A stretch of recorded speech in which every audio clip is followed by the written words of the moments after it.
Hello friends, welcome to my channel. आज फिर अलमारी खोलते ही पूर्णिमा की नज़र सबसे बनारसी साड़ी पर पड़ी तो वह उदास हो उठी।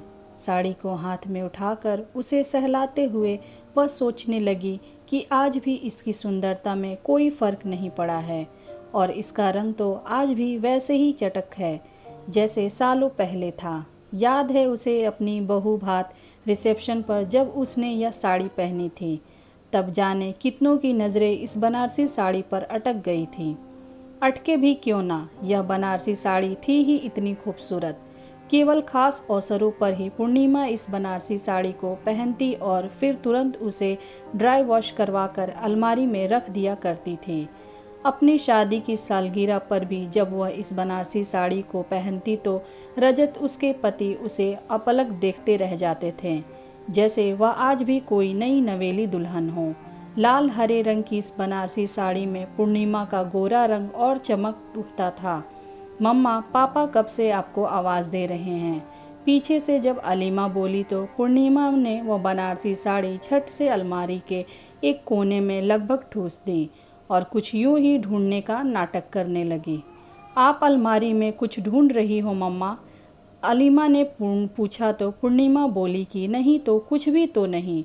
लेकिन उसे लगा कि पूर्णिमा हाथ में कुछ पकड़े अपने आप में बुदबुदा रही थी और जैसे ही उसकी आवाज़ सुनाई पड़ी झट से उसने वह चीज़ अलमारी में रख दी। लेकिन पता नहीं वह कुछ क्यों झूठ बोल रही थी। अलमारी में कुछ ढूंढ रही थी पर मिल नहीं रहा है। आप बताओ, मैं ढूंढ देती हूँ। अलीमा बोली तो अलमारी बंद कर कर पूर्णिमा कहने लगी कि नहीं नहीं, कुछ खास ज़रूरी नहीं था, तुम रहने दो।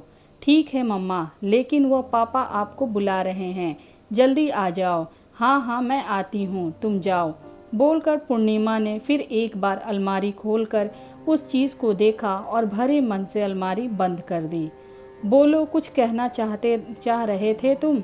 सोफे पर रजत के बगल में बैठती हुई पूर्णिमा बोली तो रजत कहने लगा कि उनकी शादी की 25वीं सालगिरह पर अमेरिका से पल्लवी दीदी अपने पति के साथ आ रही हैं, तो सोच रहा हूँ कि ऊपर का कमरा ठीक करवा कर पूरे घर को पेंट करवा दिया जाए, थोड़ा अच्छा लगेगा।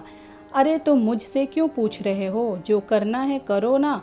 ज़रा ठाठ ठठलाती हुई पूर्णिमा बोली, ऐसे लगता है कि हर काम तुम मुझसे पूछ कर ही करते हो। अलीमा ने महसूस किया कि जब से वह अपने कमरे से बाहर आई है थोड़ा बेचैन नज़र आ रही है। कारण क्या है नहीं पता, उसे पर जानना चाहती थी। अरे पूछ इसलिए रहा हूँ कि तुम कहो तो। आधी बात बोलकर रजत चुप हो गए।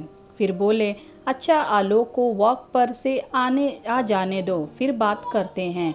यह लो, आलोक भी आ ही गया। मैं कह रहा था कि ऊपर का कमरा ठीक ठाक करवा कर पूरे घर में पेंट करवा दिया जाए तो कैसा रहेगा। दिवाली भी आ रही है। हाँ, थोड़ा खर्चा तो आएगा लेकिन घर की लाइफ बढ़ जाएगी। बोलो, तुम क्या कहते हो?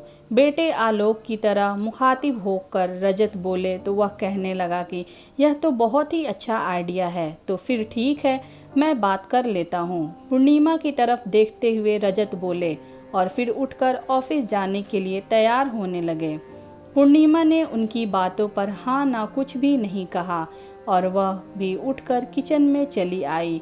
किचन में भले ही वह अलीमा का हाथ बटा रही थी पर उसका दिल दिमाग अब भी उसी साड़ी पर अटका हुआ था कि काश काश वैसा ना होता तो कितना अच्छा होता। पूर्णिमा को गुमसुम उदास देखकर अलीमा ने कई बार हिम्मत जुटाई पूछने की कि क्या बात है, क्यों वह इतनी चुपचाप है, लेकिन पूछ न पाई। खैर, काफ़ी कर आलोक और रजत दोनों ऑफिस के लिए निकल गए और कुछ देर बाद अलीमा भी यह कहकर अपने ऑफिस के लिए निकल गई कि आज वह जल्दी घर आ जाएगी। कहीं न कहीं उसे पूर्णिमा की उदासी बेचैन कर रही थी, लेकिन समझ नहीं आ रहा था कि आखिर उन्हें हुआ क्या है। भले ही रजत और आलोक ने मावी न किया हो पर अलीमा इंसान का चेहरा अच्छे से पढ़ना जानती है। अपनी सोच में डूबी अलीमा ऑफिस तो पहुंच गई, लेकिन इधर सबके ऑफिस जाने के बाद पूर्णिमा अपने कमरे में आकर सिसक सिसक कर रोने लगी।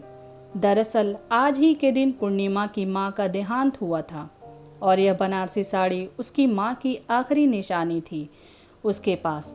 वह इस दुख से मरी जा रही है कि अपनी मां की आखिरी निशानी भी वह संभाल कर रख ना सकी। और उसने तो मना किया था, पर रजत ने ही जिद करके उसे दिवाली पर वह बनारसी साड़ी पहनने को मजबूर कर दिया था कि वह इस साड़ी में बहुत ही सुंदर लगती है। रजत का मन रखने के लिए जब वह उस साड़ी को पहनकर छत पर दिवाली मनाने गई तो जलती हुई एक फूलचक्री उसके आंचल में लग गई और देखते ही देखते उसका आंचल जलने लगा। वह तो रजत ने देख लिया, वरना उस साड़ी के साथ पूर्णिमा भी जलकर खाक हो जाती। उस दिन दोस्त तो इसमें किसी का भी नहीं था, एक होनी थी जो हो गई। लेकिन पूर्णिमा आज भी उस बात के लिए रजत को ही दोषी मानती है कि उसकी ही जिद के कारण उसकी माँ की आखिरी निशानी आग में जल गई। पहन तो नहीं सकती अब वह उस साड़ी को, पर उसकी माँ की आखिरी निशानी है, इसीलिए संभाल कर अलमारी में रख दिया।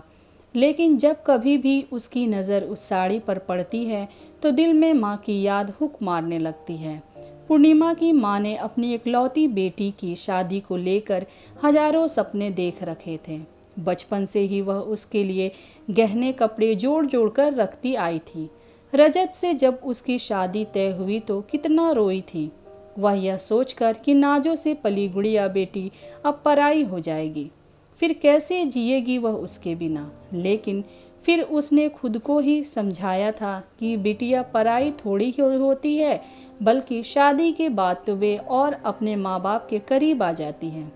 और फिर कौन सा उसके ससुराल बहुत दूर है, जब मन होगा चले जाएंगे मिलने, बिटिया भी आती रहेगी। सगाई के 1 महीने बाद ही शादी की डेट थी। शादी के लगभग सारी तैयारियां हो चुकी थी, लेकिन यहाँ होनी को कुछ और ही मंजूर था। पूर्णिमा की शादी की खरीदारी करके जब उसके माँ बाबूजी वापस घर लौट रहे थे, तब एक ट्रक के टक्कर से उनकी गाड़ी खाई में जा गिरी, जिससे पूर्णिमा की माँ की मौके पर ही मौत हो गई, मगर उसके बाबूजी बच गए थे। चूँकि शादी की सारी तैयारियां हो चुकी थी, इसीलिए सबके विचार विमर्श से यह तय हुआ कि पूर्णिमा की शादी हो जानी चाहिए, क्योंकि लड़के वाले शायद ना रुके, और अगर उन्होंने अपने बेटे का रिश्ता कहीं और तय कर लिया तो फिर क्या करेंगे हम। दिल पर पत्थर रखकर पूर्णिमा के बाबूजी ने कलपते हृदय से बेटी को विदा किया था। तो दोस्तों, आपको अगर ये कहानी अच्छी लगी हो तो प्लीज़ कमेंट्स करें, और अगर आप हमारे चैनल पर नए हैं तो चैनल को सब्सक्राइब करें और बेल आइकन्स को ऑल पे रखना ना भूलें। Thank you.